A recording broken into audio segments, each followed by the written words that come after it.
Genangan di Jalan Danau Rana berubah jadi kolam kotor, diduga bekas galian proyek tanpa drainase. Genangan air yang menyerupai kolam di Jalan Danau Rana, tepatnya di pertigaan depan rumah makan Al-Faz Family, Kota Namlea, Kabupaten Buru, meresahkan warga dan pengguna jalan. Bagaimana tidak, air yang tergenang di sana tak kunjung surut, malah dipenuhi sampah. Pantauan tribunnamen.com sekira pukul 3 sore waktu Indonesia Timur, Selasa 28 Oktober 2025, genangan air tersebut tampak kotor dan keruh. Meski hujan telah reda, air masih tertampung di area tersebut. Air genangan bercampur dengan berbagai sampah plastik, bekas minuman, dan makanan yang terbawa dari sekitar area.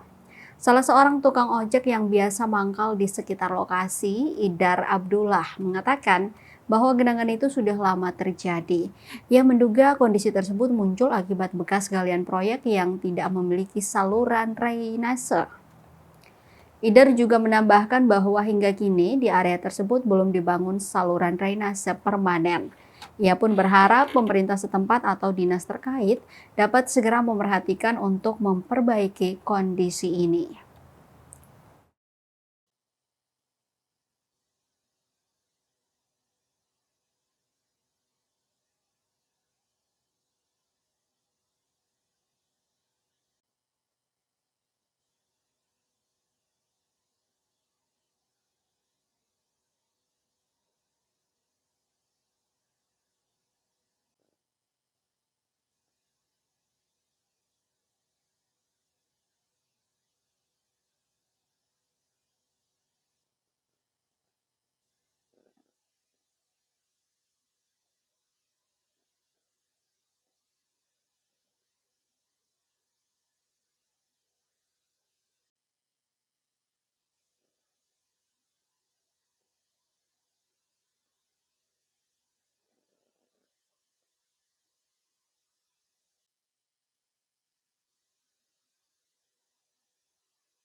Download Tribun X sekarang, menghadirkan lokal menjadi Indonesia.